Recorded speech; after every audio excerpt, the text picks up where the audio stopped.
Call me tonight. I'll read you my paper on developmental perspectives in abuse cases. It's better than Ambien. Hello and welcome to the Final Podcast, the last podcast you'll ever listen to. Booze, brews, and horror movie reviews. Your final bros have survived.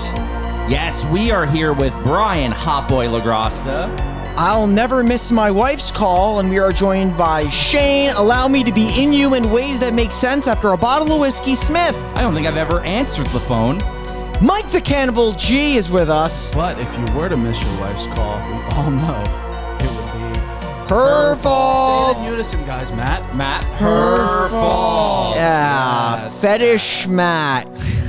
Fetish Matt. Matt, what's the big fetish this week? Is it a koi pond? Do you always wish for that for yourself? I koi do. It would be nice. Yeah, so guys, on this program today, we're going to be doing a review for one missed call. Not Yes. two missed calls, or Week- three. This is one missed call. This is week 2 of Mike G's Wet Dream Month. You know when you're like a really good string of dreams, like you're banging the hot librarian, the teacher you always wanted to bang, and then you get hit with a real bad nightmare. This is the bad nightmare. This is the nightmare of my month. But was it still wet? Was it a wet nightmare? Fuck yeah. But like not the good wet. Oh. Like the wet where you get dragged into a koi pond. Yeah, the worst. Did you think Megan Good would be in this movie more than 14 seconds? Oh, for Yes, sure. yes. I'm like, okay, well, obviously she's the star of the film the first time. I mean, I've seen this movie like 3 times, but when I watched it the first time, I'm like, yeah, clearly Megan Good. She was a name at this time, so it's like, yeah, she's going to star. Wasn't she also in Biker Boys?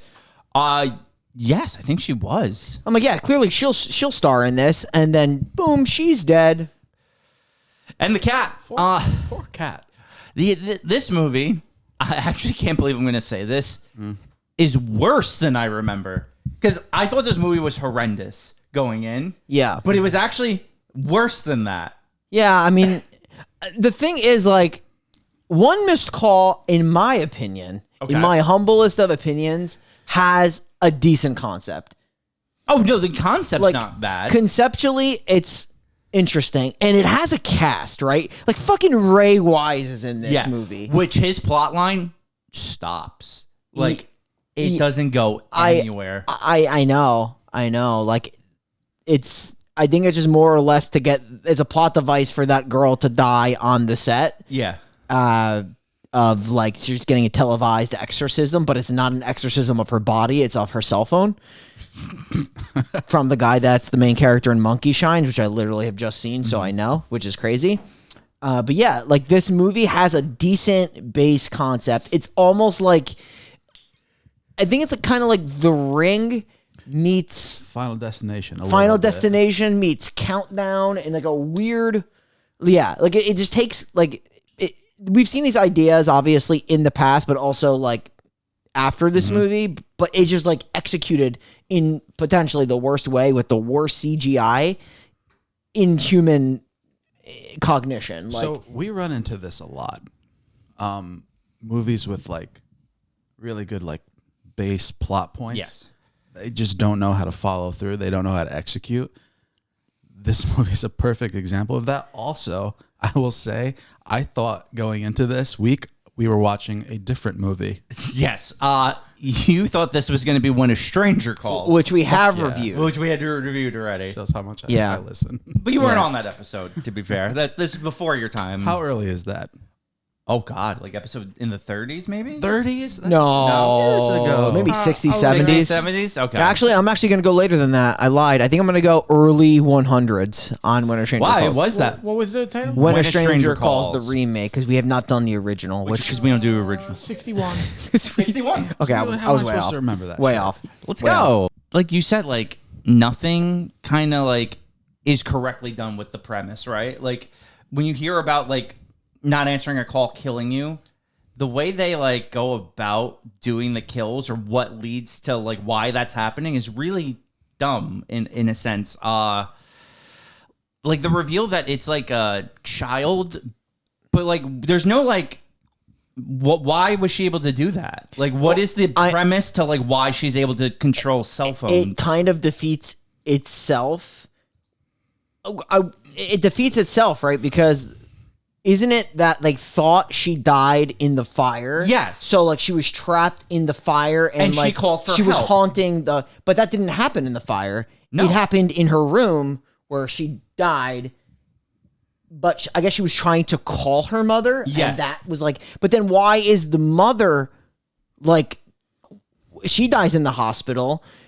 Why is she killing off everyone? Like they did the whole thing where her ghost has the phone, right? But you know that, like, was she trying to make a call? So from what I gathered is the daughter was trying to make a call when she died from the fucking asthma attack. Yes. She couldn't make the call. The mother was the first victim of the daughter. Correct. She was trying to make the call. So it was never actually the mother haunting anyone. It was always the daughter haunting everyone. I guess, but the mother was like a red herring, I guess. She was definitely a red herring, but she also disconvened. I didn't know if like her death was a foreshadowing of the daughter's death, or she actually died making a call. And if she died making a call, why would her, a mislabeled bad mother who was actually a good mother, Yes. haunting people down the line that are in and around the hospital is just, it doesn't make any sense. There's no point for it. It does make absolutely no sense. I honestly can't explain it. The decisions of this movie are so nonsensical. I also felt like one of my biggest gripes with this movie is, did you feel like there's a very big pacing issue? Yeah. Like the first half hour, like I felt like every character died in rapid succession. And then it's like an hour of kind of like nothing until the end. Yeah, well, because they investigate, but the investigating is like super dull and uneventful. Yes. Do you want to know why? In my opinion, because I don't know his name, the cop actor, the male guy. Yeah, who was the actor that played the cop? So I've seen Edward Burns. Edward Burns, yes. Seen him a bunch, like obvious, but dude, I don't know. In this movie though, he is so fucking like dull and bland and emotionless, and every line he delivers is the exact same tone. We actually laughed a lot while like hearing him deliver lines.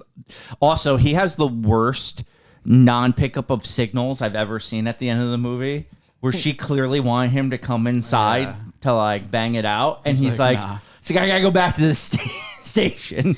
I think that was intentional. I thought he maybe just didn't want to get involved until he figured the case out. I thought it was a plot is that device generous? to get her alone so she could get attacked one last time. That's definitely what it was. Because the story was, well, I would also argue that there really was no romantic. There wasn't. I mean, Dude, typically there should have been, and that would be the moment where they would I have was sex. begging for it, dude. Yeah, I but was like, please. they're dead. Like the relationship was dead. It was not going anywhere, and he just decided not to go in so she can conveniently get haunted. Yeah.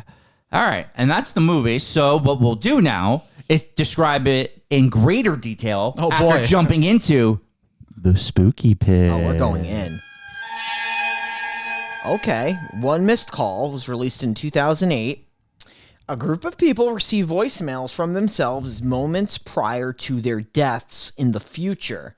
This film was directed by Eric Villette, and it stars Edward Burns, Shannon Sossaman, Anna Claudia Talancon, Ray Wise, Azora Sky, Johnny Lewis, Jason Beghe, and Margaret Cho. And if you've never watched The Final Podcast or listened to us, I will say that we are a podcast that reviews a film scene by scene with the most elegant commentary, and then we will review that films and give it a score from 1 dial tone to 10 dial tones. Obviously 10 dial tones is a masterpiece, and 0 dial tones is a piece of shit. And this film, really, no one actually gets to a dial tone because it's all voicemail. Yes. Yep. And then we wrap it up with the best kill of the film. Shane will do a eulogy, and what we'll do right now is give one word to describe One Missed Call. Convoluted. You actually stole my word, but that's fair. I was thinking that was in my network of words. Yeah, that was good shit, bro. That was a good one because that's what I was thinking. For sure. It's definitely convoluted. Yeah. My one word is going to be Mine is miss. Make it easy. miss. Miss is a good one.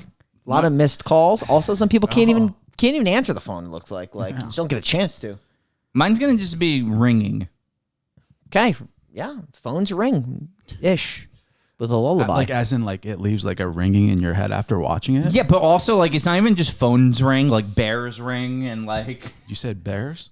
yeah, isn't there like a stuffed bear that rings like the Oh, I thought you were talking about like bears. entire? No, like a stuffed bear because it rings. Speaking Because of this whole movie rings. like back in the day, back when we were coming up, did you make sure to like have like a real popular song as your ringtone? Yeah, it was JBL's theme song. That's a good one. I never did it, but if I were to pick, it'd probably have been Photograph By Nickelback? By Nickelback. Yeah.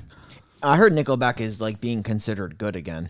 Good for them. I don't know why people thought they were bad. Is it because they're from Canada? Maybe because like Nickelback only had bangers. I just don't understand where that came from. It was like they were just like, it's like kind of like It's Imagine Dragons Yeah, now. yeah. Like, I think it's Yeah. just like a cool band to hate on. And then 10 to 15 years down the line, people are going to be like, yeah, Imagine Dragons is pretty good. Yeah, I mean, I could definitely declare that Imagine Dragons, when they started, were absolutely incredible. Like, they were not even good. They were great. Yeah. That one song though, fucking Thunder. Yeah. When they kind of Get the fuck out of transition to like more like contemporary pop music, yeah, it, like obviously the quality of the music goes down, but they were really strong. Yeah. I miss when they were doing League of Legends songs. Yeah. That's right. They did the Warrior. Yeah. For Worlds. That wasn't even a joke. That was They literally performed for League of Legends Worlds. Yeah, that was great. One missed call. You can find this movie on Amazon Prime to rent or buy. Or if you have a library card, Hoopla. Shout out Maddie Yeah. for the hoopla. Yeah. I'm a big believer in Hoopla. I'm sold. The amount of these like apps where you can watch shit for free now is insane. Yeah. There are so many. Not even just talking about Hoopla because that's kind of like It's a Libby, hidden gem, but I would for- say. But like, there's so many. Have you heard of like Fossum? No. That's a good name though. Isn't that a Fossum. fucking animal? It's a fawn or a fawn and a possum. Like a, And well, No, yeah, isn't a fossum an animal? well, there's a fawn, which is Hold a on. there's baby like deer. Film Rise. It's like FOSSUM. Get to work. Now let Brian. What are the other ones? Well, I was also gonna say Plex. Yes, like Pluto TV. Pluto TV, which is probably the worst. Pluto's the worst thing. I've ever Zumo Play might be worse. Zumo, yeah, Zumo Play. Dude, Zumo doesn't have a search bar. So, dude, Zumo has one missed call on it, but the fucking Yo, Japanese one. I was like, where can I watch this movie? Zumo Play comes up. I'm like, it says one missed call, 2008. I play it. It's 30 minutes longer, and it's the one from 03 and Japanese. Yep. So I was like, oh, Zumo Play's great. Is one missed call Japanese? It's either Japanese or Korean. I might have misspoke. It might be Korean. It might be Korean. Is that Takashi Miike? I believe so. Yeah, I mean, we saw on one of the lists, right? So the original is not one of those. I think it's Japanese. I think Takashi Miike, correct. it's Japanese. hey, Oh, I found look the up the animal other I was thing. looking up. Oh, he looked it up It's instead. a fossa. It's Fossa? FOSSA. kind of sounds like a faucet. Yeah, look at that thing though. Yeah, I know you were confusing Michael Fossum. The No. astronaut. It's an animal. I just So mixed them up. it's cute. The original is definitely better than this one, but like it's also not that great either. No, from what no. remember. I think we gave the original like a it's like a 5 or a 6, Yeah. right? It's like a middle, maybe a slightly above average movie. We This- didn't review it yet, but we will one day. one day. This movie's review though, like we choose the worst remakes on this fucking show. A time and time again, there's banger originals, but and collectively, Shane, I'm not blaming you for this. I'm blaming myself too. We just covered the worst ones. You know what it is? It is a lot my fault. I'll take the blame here because I have an addiction to pain. bad remakes. Yeah. Like, So you're a masochist. when it comes to bad remakes, yeah. Like, give me fucking the Nick Cage Wicker Man. Give me, like, the fucking, The Grudge, Sarah Michelle Gellar flick. Okay. Like, I like a bad American remake. I mean, I don't look like it's. I mean, it I'm with sucks, you. to I'm be with you. fair, but I'm sure with does. you. I'm with you all the way. We're gonna do the bad remakes. It's Yeah. just we've done When a Stranger Calls, Wicker Man, and now Yep. this one. I'm sure there's more. I just can't think of it. There definitely is. We've just been doing these shitty remakes, but yeah, I mean, I'm happy to start with like the opening kill of the movie, which we did describe Megan Good's in this. Yeah, so I mean, to just kind of give more context, which there isn't much to give, it's just Megan Good studying in her Japanese backyard. You're not wrong. Like, I don't know if she lives outside of a dojo. like maybe she was studying at Mount Fuji. Yeah, literally. Like, she's literally like in an Asian gazebo. Yeah, you're right. It's got the Asian, like the screen doors. Yes. It's all like the Asian backyard, typical backyard with a koi pond. She's missing geishas and like Pokemon, and then she would have the ultimate setup. Right. Little And Tokyo. she's just studying for her chem exam where she like goes and looks at the koi fish and a hand reaches in and pulls her into the pond. Then the hand reaches out, grabs her cat into the pond. And at this point, that like orange thing goes up into, you see it, right? Did you think it was a marble? I thought it was a marble. I thought it was a marble. Okay. It's candy. It's candy. But I was like dead set on Does it marble. even matter what it is? It really doesn't. It doesn't matter at all. It kind of reminds me of that marble from the CM Punk movie. The one that Oh! that just keeps rolling. Yeah. Wow. That's a good pull. My PTSD. You know what's fucking crazy? That movie, the Punk Marble movie, is better than this. Oh yeah. In my Yeah. opinion. I agree. Not by yeah. much, but I agree. This movie is like really poorly CGI. Like everything is CGI, and it's the worst kind. This movie's we'll also- talk about it soon. I believe the second death coming up with the blonde chick. Leanne. here. I said this to Shane while watching it. Probably the worst kill I've ever seen in any movie. That's fair. I'm sure there's worse, but Yeah, because we'll talk about it. There is a lot to talk about with that. But I want to bring up our other point we talked about. This movie is also a big victim of being PG-13. Yeah. Well, that was like a 2000s issue. Yeah. Like I don't know why the big Fucking studios wire. were going for this. Like why are you doing a horror movie in PG-13? Especially one that involves killing your cast. So I get what they're doing, right? They're trying to like bring in younger people, but it's been proven through time over and over that hard like rated R movies like fucking make bank. Yeah. See, I don't know about how it is nowadays, but like back when this movie came out, we were kids. So I know for a fact, like if I wasn't 18 yet when this came out, someone's parent was just going to bring us to see it. Yeah. that's the thing. Like I don't think like slapping R. I wonder if like, they're actually pulling data on this. If you want to see a movie, you're gonna go to see it. Yeah. Like maybe there's like a small like base of communities where they're like, yeah, my kids are not seeing any of that. But like, would they even go see PG-13 anyway? Like, Probably I wonder not. how much data they're pulling. Because honestly, their movies are going to tank. They're not going to be a box office hit. They're usually just limited runs, and they're usually pretty bad and forgettable, and they don't make any sales after they leave the movie theater. Yeah. It's just a weird choice. Well, think about it now, like that theaters are like massively struggling. Imagine a theater turning away like slightly younger kids just because it's I know. R. They can never. You can't throw away money now. No. But that begs the question. Have you guys ever been to a full-blown party and had a one-on-one sit-down dinner in the middle of that party? I have Because it happens here. I honestly have never heard of that happening or seen it happening until this movie. Also, I have gum in my mouth, and let me get rid of that before everybody has a conniption. Well, no one wants to hear you chew into the mic. It is probably annoying. I'm sorry. So this character, Brian, right? that's a hot name. The Wait. actor Johnny Lewis died. I know that because Oh. he was in Sons of Anarchy, and he passed a few seasons in. I think he died in 2012. Super Oh, shit. sad. Yeah, but he apparently got broken up with by his girlfriend Leanne, who just strolls into the party and goes upstairs to avoid him.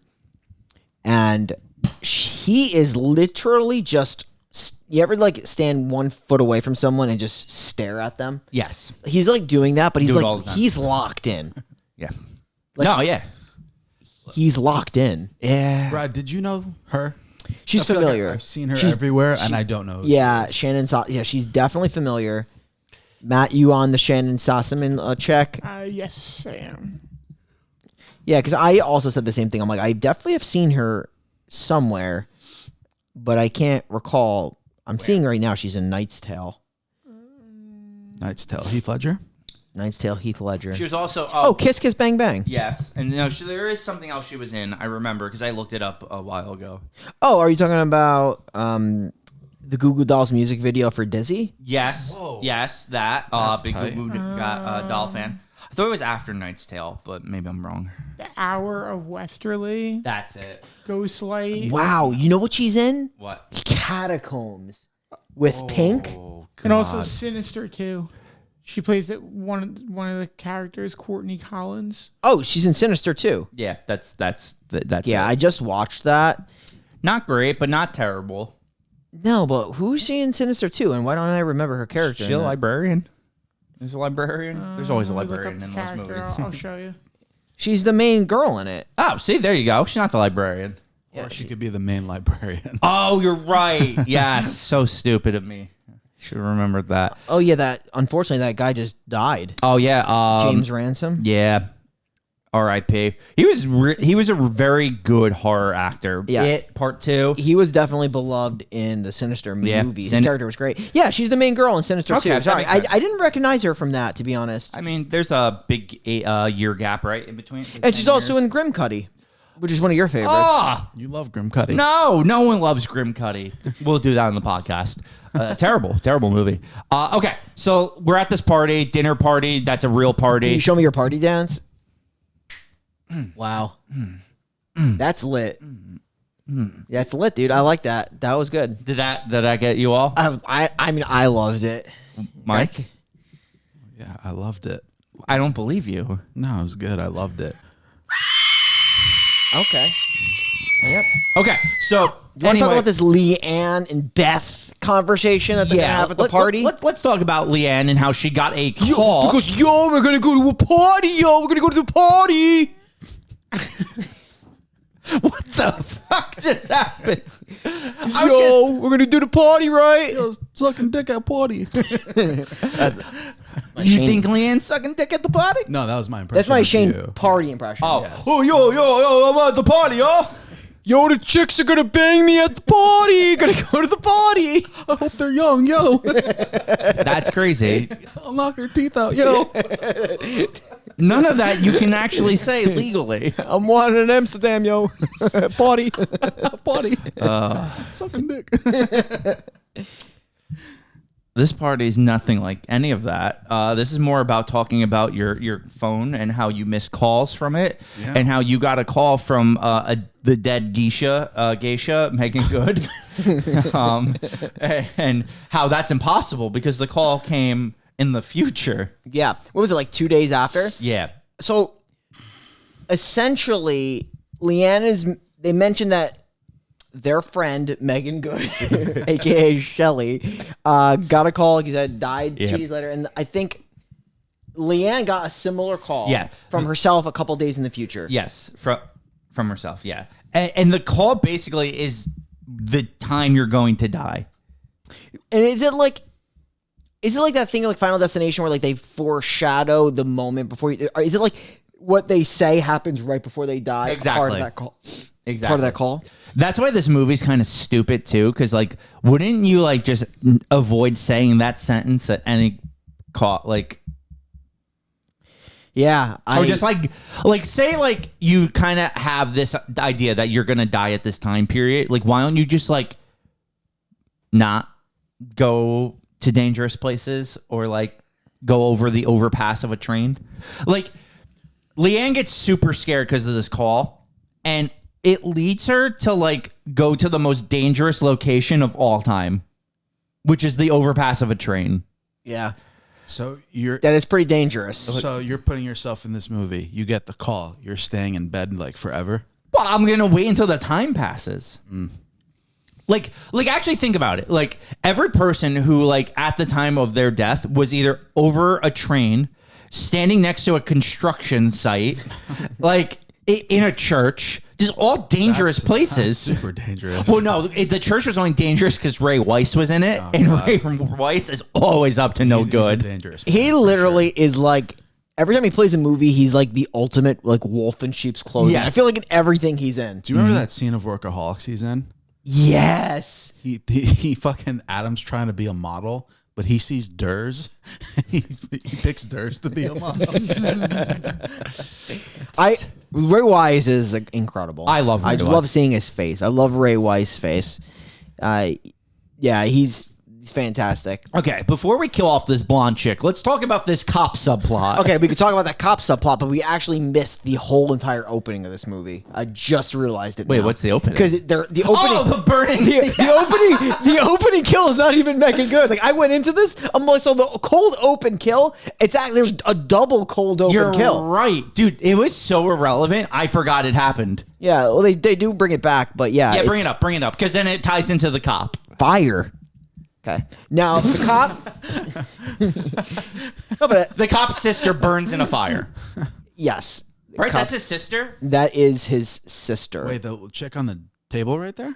I thought Yo, so. I totally missed that. He just pulled out. Maybe that. I'm wrong. I don't know. This Yo, that movie doesn't is no, kinda no, like no, no, no, no. fucking candy. You're right. 'Cause he makes a note about it. It is his sister. Yeah. How's that candy though? His That's- sister was a that's what I nurse, care and his about. sister died in the hospital. Yes.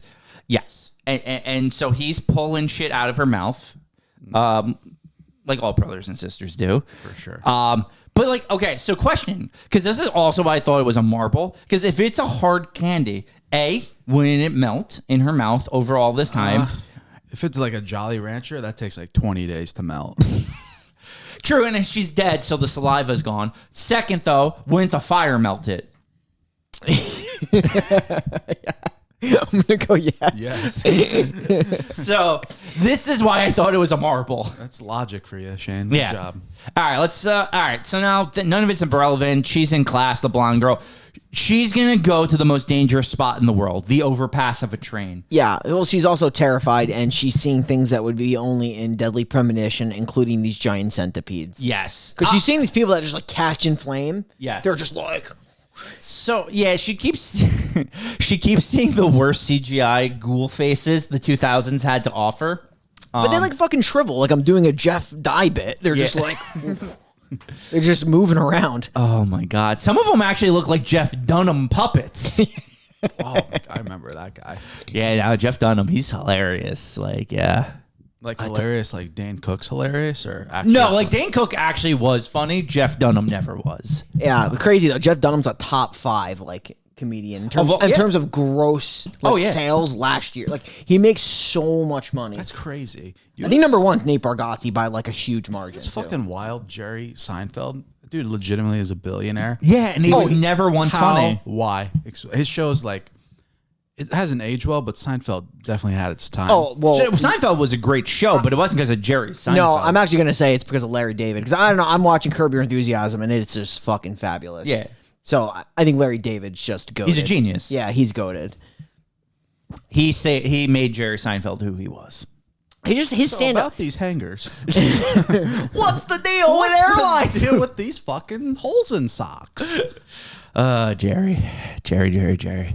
Doesn't he have that show driving in taxi cabs with other rich people or something like that? It's not. I think that's what it's called. It's not taxi cabs. It's his very extensive car collection. I think it's like That's it. Yeah. Because as we established, the man has $1 billion, so he's not taking a taxi anywhere.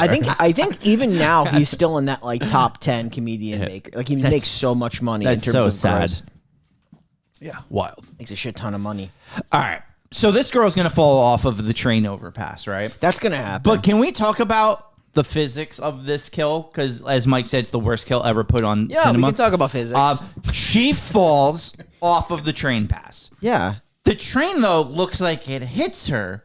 But her body's intact. Yes, underneath the train. So are we to assume she fell perfectly in between the tracks and the train drove over her and she should have survived because that was like a 4-foot fall?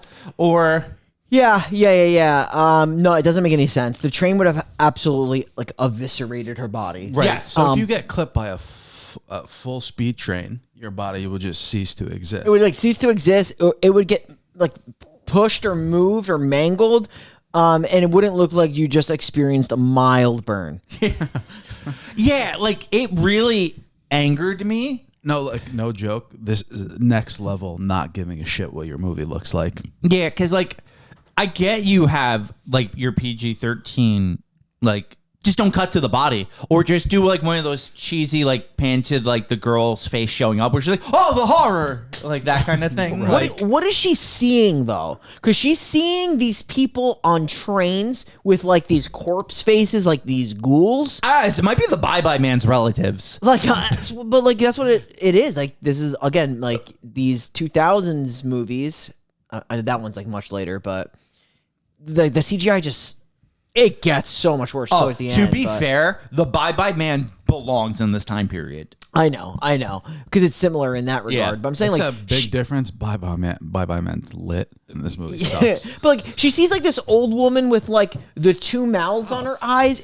Is that like representative of the mother and the two kids? Like what is that? I believe so. I believe it's Mama and her two kids are her eyes, and they're like. So is she just seeing former victims of this curse? No, they're all the dolls in the kids' rooms. But like, what are the dolls in the kids' rooms? Because the doll has the weird that the family of that, like that mother and her kids. Why the kids would have a doll of that family? Because there's a doll of the mother and the two kids. Wait, hold on. No. I honestly couldn't tell you. She gets hit by the train. She does get hit by the train. But like, am I to assume? Sorry, like, do you think this curse is just unexplained that it goes way back and like they're just like. No, it just like came to the girl like somehow. I actually respect what you're doing because you are trying to make sense of it, but I think it's as deep as they had no clue what they were doing. Oh yeah, well it's definitely convoluted and nonsense as shit, and it's almost like they just like were trying to be clever and then just quit on it. Yes, because I like what you're saying is like there should be a deeper layer to this curse other than a shitty child with asthma. Like did this. You're absolutely right. But watching this girl get eviscerated by the train and watching her dead hand like scroll down on the phone to make the next call is crazy. Even like Megan Good, when she dies and you just see the ghost phone just go down and call Leanne. That's wild. Wild. Yeah. So the paramedics show up. They pull the candy out of her throat. We get introduced to a couple of characters that like literally don't like. This movie is perfect in characters that don't matter. Oh yeah, well there's it's like the truest form of fodder character. Yeah, because next up is Brandon, right? Brian. Sorry, Brian's obsessed with this girl Taylor. But now he just starts like they're at the funeral of Leanne, and he's just yelling at her because she's explaining how. Leanne got a call from Shelly. Shelly got a call also from, I think, someone else. Yeah. So you'll find out that's Detective Edward Burns' sister. Yeah. Then you'll find out that she got a call from himself. Like, there's a trail, but she's explaining the last two victims, and Brian just starts freaking out. Because like, he got the call. He's acting like this doesn't exist, and it's going crazy, but it's actually the opposite. He's doing that because he's scared as shit. Yeah. Because he got the call. Yeah, and his call just... He starts to see the fucking millipedes or whatever. But this is why I don't think it's deeper than just a child doing this. Because the child is the one who had the pet millipedes, right? Like she had a jar of millipedes in her room. Yeah, so I guess it's pulling the stuff from her room. From her room or like what was near her when she died. And now this goes into my pacing issues with the movie. Okay. Because the girl just died. We are now just introduced to Brian pretty much. Like we met Brian in a previous scene, but this is like our kind of like, oh, this is Brian scene. He dies within 4 minutes of him getting the call. And they do the thing where like he's talking to who I thought was a sister, but it's actually not. It's a friend. It's a friend. I swear to you, until this scene, I thought it was a sister. Well, they do nothing to establish these characters. They're like they seem like super close, unless they were like friends for a long time. Yeah. But like they seemed really close with the way they were like he was confiding in her and like gawking at that other girl. But so he shows her the phone that he got the call. Yep. Obviously, this is a call that apparently does have a ringtone, but when you try to answer it, it automatically goes to voicemail. Can we talk about how the call comes in? Because nobody actually answers the call. You're right. It does automatically go to voicemail pretty much. But it does have a ringtone. Yes. But you think like once they answer it, the ghost just automatically like it just will automatically go to voicemail. It has to, because like maybe the whole way to beat it is if you answer the call and save the girl, but there is no like. Can I ask one more question? Of So course. this I actually don't remember. I know when it calls Taylor's phone later in the movie. We are a spoiler podcast. We're just such a spoiler podcast, so I really don't care. Yeah, I already talked about the end. Yeah. When it calls her phone, it lullabies, the lullaby ringtone. Yes. Do you think that it lullabies for everybody? I would say yes. I think it does. Yes, I do. Do you think that's just a staple call that comes in? I believe so. Yes. Got it. I mean, what a common tactic that they're going to do in a little bit is just try to like break the phone or get. Actually, I think they remove batteries first, yeah. and then destroy the phone, and like none of that works. No, because it still calls with the batteries out. That's the best scene in the movie. I actually think that's a pretty cool scene where they take the batteries out and then they hear the phone ring and they're both scared to like see who's getting the call. I actually think that's a kind of cool idea and pretty well done. I don't know if you agree. Yeah, but, yeah. It's fun when you get into like the strategy of how you try to beat it. This is how you beat the ghost. Every movie has a beat the ghost concept. Yes. But and then there's also the how does the ghost bend the rules and get back around Yes. how they try to beat it. Yes. Which is always fun. But this movie does is Brian going to die here or crossing the street? No, Brian's coming back to down the street. Is he going to die there? No, none of that works. It's actually going to come 20 feet away from a welder in a construction site. There's a flying pole that pretty much pierces him, right? Yeah. So it goes right through his heart. Could you like He doesn't actually bleed though, so he might be okay. This is why PG-13 blows, because that was that rebarb. That's a rebar through the chest, but he's not bleeding, so they might be able to take that out because he hasn't technically lost blood yet. That probably would pierce his heart, honestly. Yeah. But he does cough up the candy, this red candy. It's like a ball, though. It does look like a marble. This death is important though because it puts our two fucking wooden characters next to each other. Wow. See, look, I'm not saying either of them is bad at acting. I'm saying in this movie they're both terrible. Well, Edward Burns is definitely flat. I think Mike said it. He's like very monotone throughout. In this movie, he is. I don't know if he was going for like gritty cop. Margaret Cho serves no purpose in this movie other than to be a skeptic. But it's one of the few movies I would say where a lead detective automatic believes the supernatural. Yes. Like you don't really see that too much. The skeptic cop who's really just there to be a skeptic, Margaret Cho, Yeah. is the unbeliever. But the case is assigned to Edward Burns, so he's a believer, and that's where he does pair up with Beth, who's now had like 3 dead friends. And like I said, it sounds like what we have described would take place over a majority of this movie. We're 30 minutes in an hour and 20-minute movie. Yeah, I mean, I could actually tell you we're actually 24 minutes in. That's a lot of And death. 4 characters have died. It's a lot of death. There's an hour left. 4 characters are dead, and I believe 2 characters died the rest of the movie. So take like OG, like Final Destination, like characters in that. How fast do they come and go? It's stretched throughout the course of the movie. But that movie is so good with build-up. See, that's the Yeah. difference. Like, that movie is... and all of them, for the most part, because even the bad ones have good kills, maybe barring the 5th, but they build each one up pretty well, especially early on. Because I do remember, like, later, some of these Final Destinations, minus the new one, which I still haven't seen. Great movie. They, like, don't... like they get too crazy with the build-up. But, like, I would say, like, those, especially the one in, like, the first few, like, first 3, very good with the build-up. Yeah. Actually, sorry, it's the 4th one. The 4th one's terrible. The 5th one, I was going to say, because Yeah. the 5th one is very good.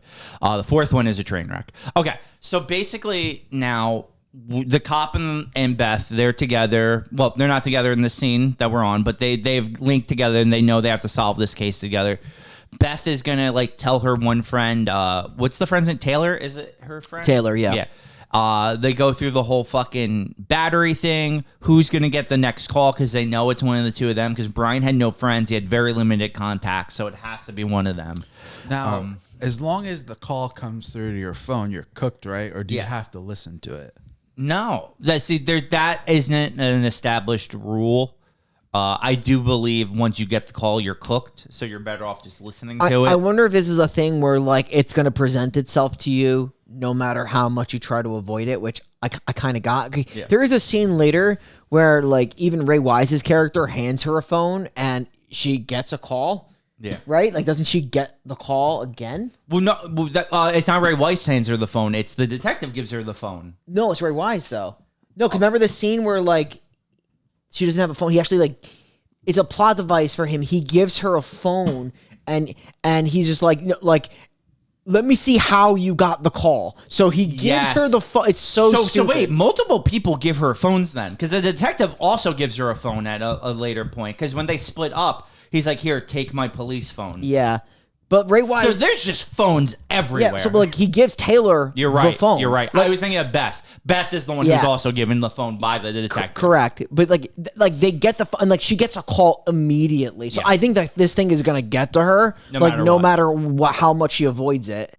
I guess either way, it's gonna get her. So you'll have to answer like the phone. Yes. But so she gets the lullaby. There's the two phones. Yes. Taylor's the one who gets the call. Taylor gets the call, and it's a call from Brian. Yes. Yep. Well, no, sorry, it's a call after Brian, right? Yeah. And no, it's a call from Brian from herself in the future. Yes. Got it. It's so convoluted. Yeah, it's convoluted. Who said convoluted as their one word? Yeah. It's a great word. Yeah. Thank you. And ringing's a great word too, because everything rings in this. Yeah, like this movie really did need to do a better job of why there's like a chain. Yeah. It doesn't explain the chain at all, which is like what good movies do when you have like Final Destination and it follows when there is a clear chain and There why isn't. things go from person to person. This movie doesn't like really I go think there. you just randomly call someone in your contacts. Yeah, So it's- like grandma could be cooked at some point. Yeah, Like, it's just nonsense. But it does kind of, as far as we know from the confines of the movie, it does focus on this group. But it does go weird from how it starts with, let's just say, the girl with the asthma attack all the way down to like this group of friends who are not associated with the hospital whatsoever.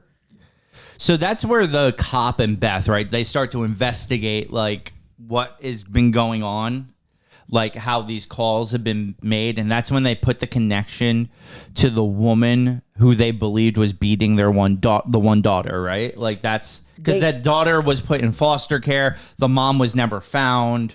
What is they mentioned it's Munchausen by proxy? Is that what they said? Yeah. Where they thought Is that how you, probably is that how you not. pronounce that? Guarantee it no. Munchausen.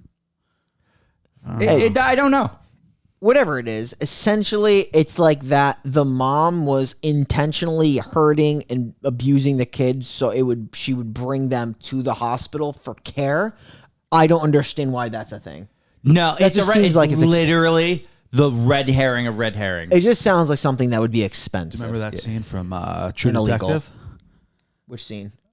where Rust he talks about Munchausen by proxy when he tells the he's like Which he's like one? you should probably kill yourself. Remember that? Oh scene? yeah. Okay, that I remember. I just don't remember this. I never did any research on what the hell that was because I never even knew that was a thing really because it's crazy. Yeah. So in that scene in True Detective, the girl who's doing it, she unplugs her kid's sleep like apnea monitor, so the kid can't breathe for like a minute, and then she'll plug it back in. That's crazy, dude. Yeah. That's so nuts. The Ray Wise smile is fantastic. So his purpose in this movie is to be a I want to say he positions himself as a tele-exorcist. yeah. Or like he's a producer on a tele-exorcist show, I guess is what I would. Yeah, because he describe it as. doesn't do the exorcism; he produces the show. Like the other guy does the actual exorcisms, but like, I don't know. I love him, and I love like he's still decent in this movie, but like he's such. His whole plot is so irrelevant to the overarching story. It's such filler, in my opinion. It is. So basically, he's telling her he can cure her because they're going to do an exorcist. He does want to know how she got more about it.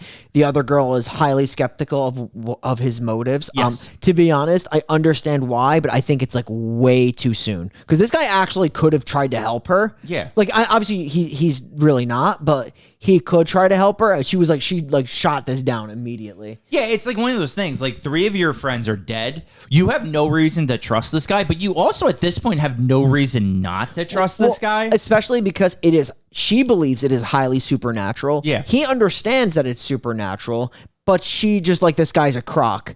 Like, wait, then what do you believe right now? Like, what do you think is going to solve this? Like, you don't actually know.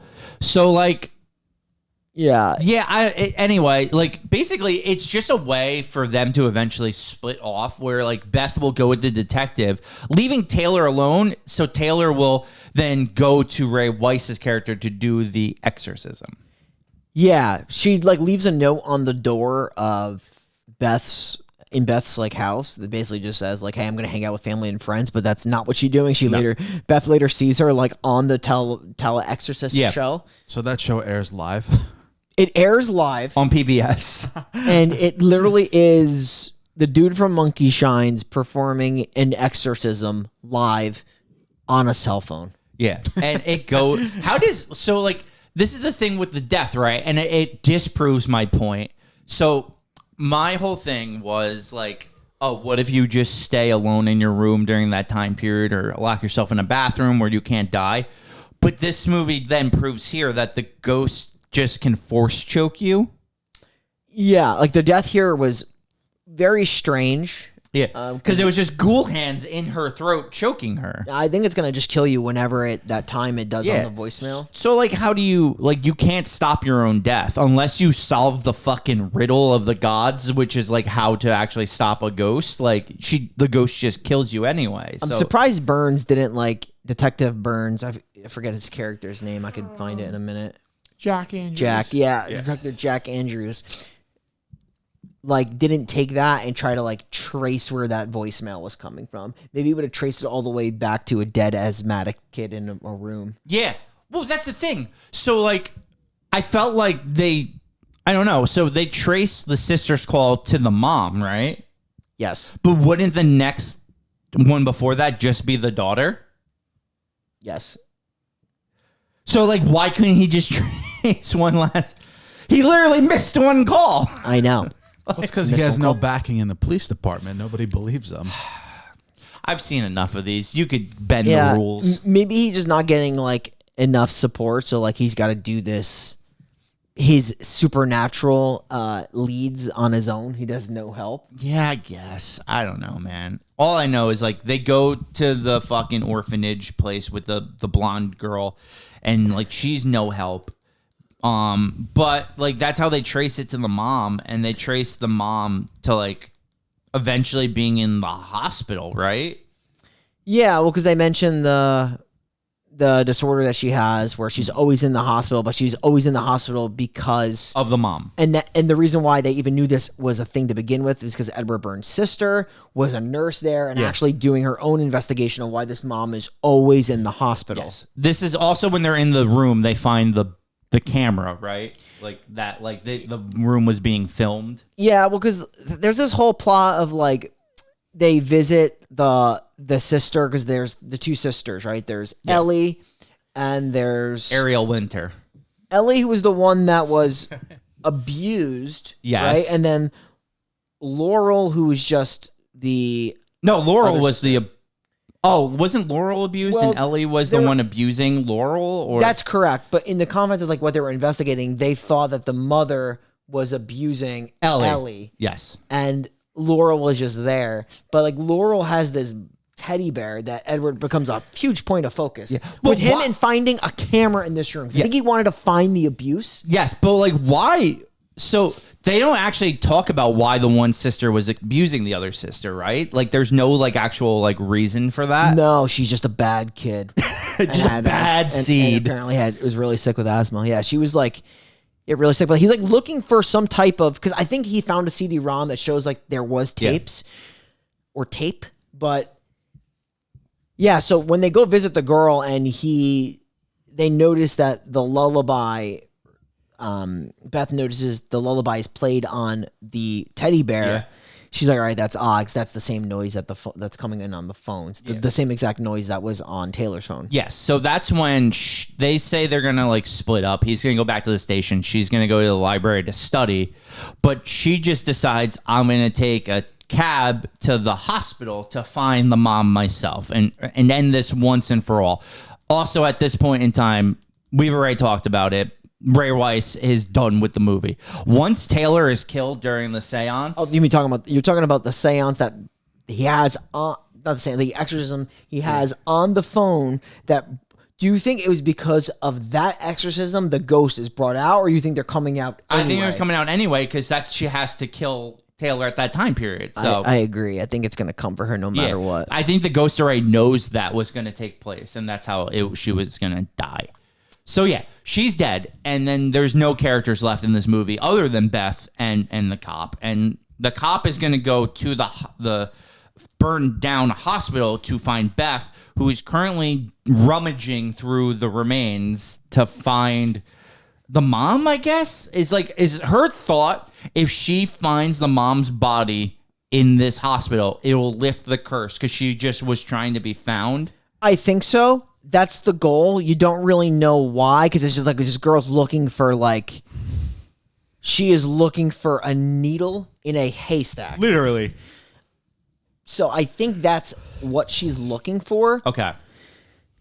So she obviously goes there, and the amount of CGI babies that she sees is interesting. Do we want to talk about the CGI baby with the cell phone? Oh my god. Yeah, let's talk about it. That shit was crazy. When she goes in the hospital and she starts seeing that, that was the nuts. CGI in this movie ain't it. But the thing is, the detective is scared now because he knows she did get a call, so her time is going to be up as well. And that's why he wanted to meet up with her at a library, like you said. But instead, she goes to a hospital because she wants to solve it versus wait for her own demise. I get her motivation to be quick about it. If I know I was gonna die, I would want to speed things up a little bit. Who's the baby though? Who is the baby? I truly think it's a doll in the room. Okay. That's just what I thought it was. I thought in the room of the missed call. Yeah, it's literally insane. Yo. This movie, this looks so angry. This movie, it feels like it's missing a lot. It feels like it's missing a lot, but even with the stuff that it's missing, it still wouldn't make sense. So, you said earlier, how you thought that this movie had a good plot and story Concept, yeah. Yeah, and I definitely disagreed with that. Mainly because I don't understand what's happening in the movie. I guess I think it's a decent starting concept. So people get a call from themselves in the future that they die. I think that's interesting, at least to me. Cool, yeah. Because it's got this Final Destination type element, but if you go too much outside of that base, it gets fucking senseless and bizarre, and there's centipedes everywhere. Yeah, this movie eventually just becomes a jumbled mess. Yeah, I mean, because you don't really know what these characters, who she's seeing, who the ghosts truly are. Why does the daughter have dolls of them in her house? I don't know if that's. I thought that was even her mother and them, but it may. I don't know what they are. Well, no, some of them are definitely the mom and her. Maybe they are. I just thought. I don't know. I actually don't know. What's the candy again? Where'd that come from? They just start spitting. The dead bodies are spitting out the candy. But that's not in any of the backstory. Oh, you mean where does it originate? Oh, Yeah. the surviving child sucks on those candy things, That's right? it. It's fucking. Wait, the dead girl that died from the asthma wasn't choking on one. Maybe I thought she just had asthma. Yeah, she did just have asthma. I'm not sure if she spit one out when she died and that was the cause of it. Maybe I don't know. It's so it's one of those things where it's when a movie's bad, even if you pay attention, you don't retain anything. Yeah. Well, you know what's also interesting? This hospital scene is truly the last in the movie, right? It leads here, and then maybe that goes back to the house. It ends at the house. There's really not much left in this movie, but You get the young girl tornado. Yeah, that's nuts. The whole thing is crazy. But so essentially, she's going to be running from these things. She runs into Detective Jack Andrews, Edward Burns, and then she hides in a crawl space. Yes. In the crawl space, she sees a corpse. Yes. This is the corpse of the mom. Yes. Who was dead in the hospital. Holding a cell phone. Holding a cell phone.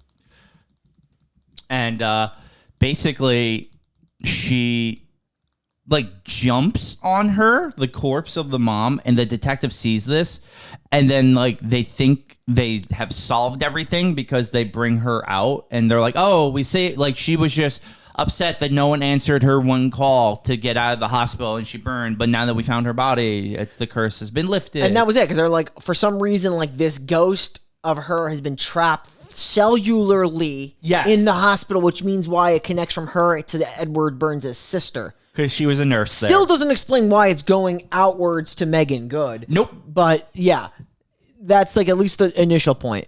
But that's not the case. No, because the detective's going to be like, that's Laurel, isn't it? And then he's going to be like, oh, inside of this bear, there's going to be a ROM for some reason. So this is crazy how he saw a drawing of a teddy bear and then just decided, based on the original placement, that it might have a cam in there. And it does. And it absolutely 1000% does. And he's going to try the nanny cam. And this is when he sees Ellie's character playing Let Me Stab You with her sister. Yep. I will say, and I said this to Shane, so this girl dying in this scene was the only time this movie made me feel anything. Despite the fact that she's like a wicked spawn. Like watching Touched her, by evil. Yeah, literally. Watching her, like she's just a kid, watching her struggle to breathe I actually felt like, oh my God, this movie made me feel something other than confusion. Yeah, because like the mom locks her in for being a bad naughty girl because See, that's what I was talking about. she was trying to kill her sister. That's the dolls, right? Yeah. I don't. You're right. The baby doll and the. Also, what kind of child has centipedes in their room? It's evil spawns. It's also kind of nuts. Fucking wicked. But she's trying to call her mom, you think? Yes. She's trying to call her mom to like come back into the room. I am having an asthma attack. And she actually dies right in front of the nanny cam. Yes. So all along, it's not that the mother was abusive. The daughter was abusive to the other sister. Ellie was abusive to her sister, Laurel, who's now like basically a mute in getting cared for. And that's why she was always at the emergency room. Yep. And the only reason she hasn't died is because she doesn't own a cell phone. And that's what it was. After she cut her, she gave her candy. She gave her candy. Yeah, because I cut you. Here's a candy. That was the reward for getting cut. That's what it was. Yep. So now the detective knows it ain't over yet because it's never over in these movies. So he's going to go back to Beth's house. But Beth is in the young girl tornado. Well, that's going to happen. It's going to come, but she comes in. Yeah. Well, what happens is, Detective Jack Andrews Edwards Burns does show up. Yes, he does. Right? Dies instantly. Well, because then he's the fucking Dick Halloran of the end of this movie. They get a knocking on the door, and he's immediately stabbed in the eye. Yes. His character as a main character really doesn't serve any purpose other than having a sister who also died at a hospital. Yep. And so, like, now Beth is alone in the young girl tornado, and she's going to get saved by the mom's spirit through the cell phone, which drags the girl back into the cell phone. Now, why did it take Beth to find the mom's body in order for her ghost to start defending her? Why couldn't it just defend her before? She was upset no one found her. Do you think that's what it was? Yeah, you think she's like, someone fucking find me. I want to be put to rest.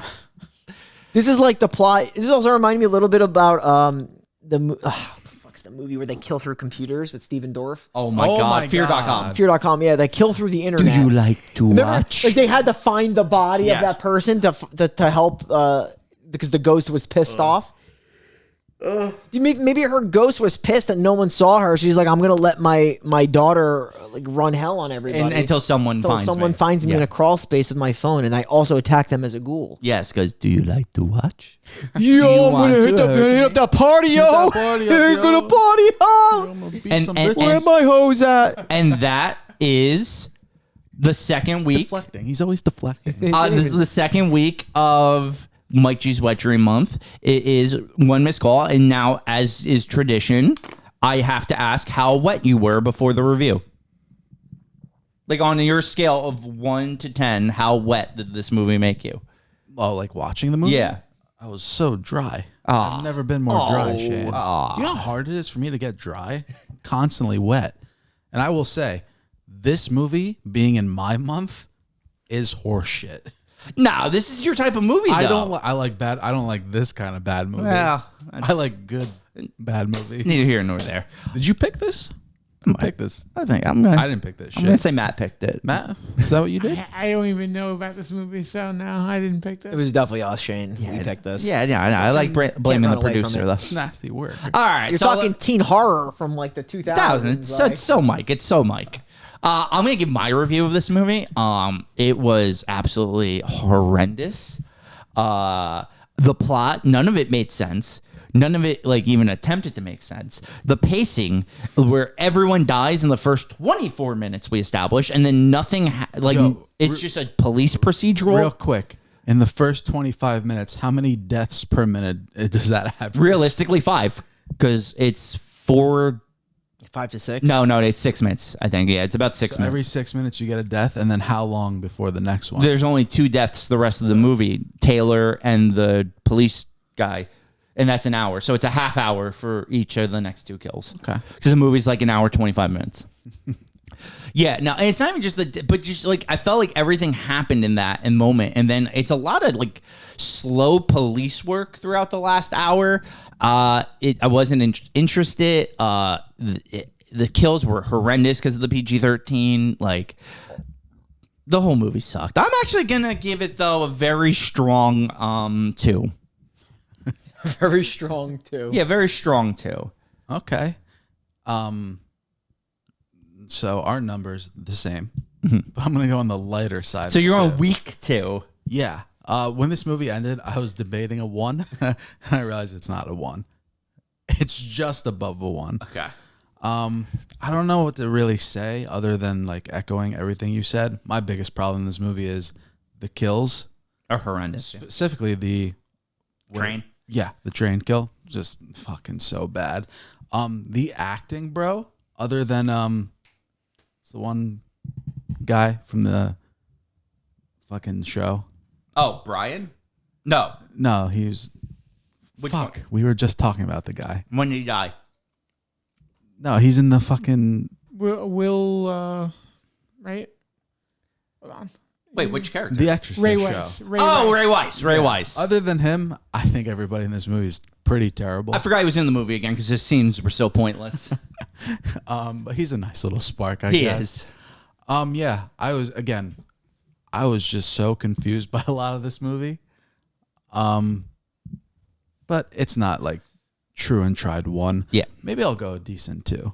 Okay. That's as high as I could go, though. Yeah, I'm gonna go also with a 2 because it's just slightly better than a 1, but pretty awful. I mean, like, besides the convoluted story, the character development is really bad. But my biggest disappointment from watching this is just the grueling efforts in trying to map the world and map the ghost story, which is just impossible because there was no efforts to map it. So yeah, it's not good. Shitty teen horror.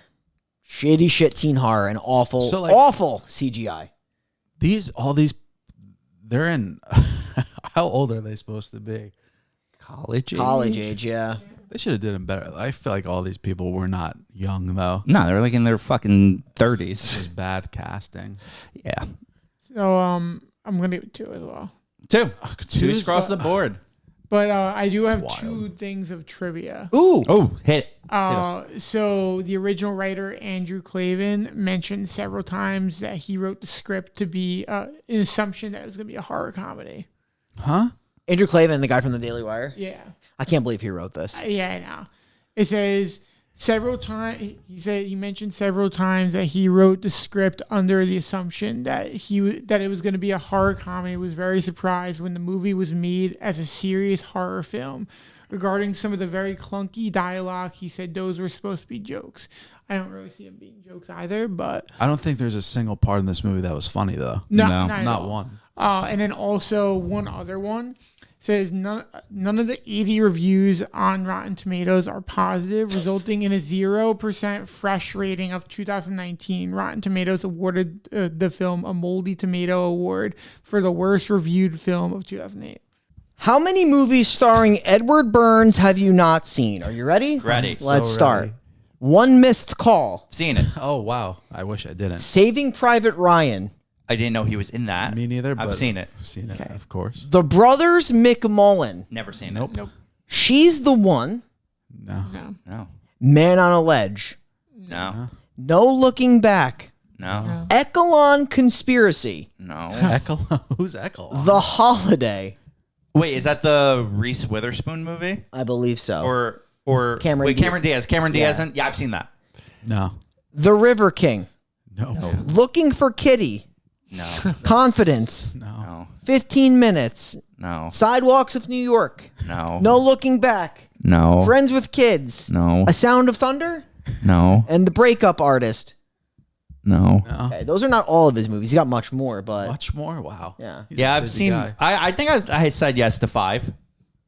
I think you said yes to 3. Because I'm trying to think. I think it was the first 2 and then The Holiday. Yeah, I think you're right. Okay. Most of those movies sound awful. Yeah, unless At you've one seen point- Sidewalks of New York. No. At one point, dude, it sounded like you were coming up like off the top of your head. That's how ridiculous. Have you seen Echelon Like Conspiracy? looking for Kitty? Come on, dude. What is that shit? I made him up, half of them. Did you actually? No. Oh God. He started. I would have believed you. Awesome. Actually, Man on a Ledge was the pretty popular movie. And They then- just never saw it. yeah. All right. So who we want to put in the Necro? Edward Burns. Caught Through the Eye. How about the train kill? No, it's the worst thing I've ever seen.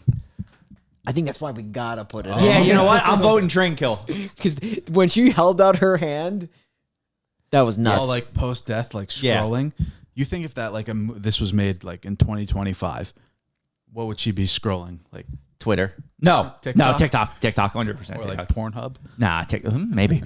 TikTok. All right. So we're going, what's her name? Shelly? Leanne. No, Leanne. Okay. Leanne.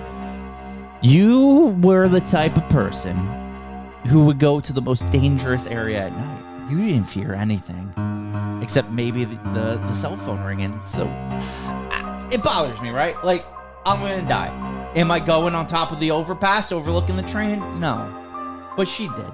I don't know why. And she died because of it. But she's got a great body on her because that thing survived a train hit. Yes. And then she ended in a way she lived where she used to call you on her cell phone. Late night when you need her love. She called you on her cell phone because she would do that even after death. And for that reason, we had to put her in our Necronomicon. That was a good necro. Thank you. You Thank you. started off real weak, but that ended strong there. Yeah, I mean, really, what could I say? She was a character for 4 minutes. Us harmonizing Drake. Yeah. All right. Well, that's the second week of Mike Tree's Wet Dream Month, and we're gonna only go up from here, folks. Where are we going? We're going to Wish Upon. More teen horror next week. Wish Upon. Wish Upon Joey King. Joey King. The Joey King special. Ryan Phillippe. He's in here. He's got a beard. Sherilyn Fenn from Twin Peaks. Yeah, that was awesome. Also, Elizabeth Rom. You got some. Yeah, some big names. Big names. So we are the final podcast signing off, and we will see you next week. Where which one of us gets our 7 wishes? Wow. Don't you love Mike G's wetness, his wet dreams? a good I know month. I do. And you can catch more of it next week by liking and subscribing on YouTube, as well as listening to all the podcast platforms you already know, Apple Podcasts and Spotify. The wet dreams continue next week. We'll see you on Monday. Ring, ring.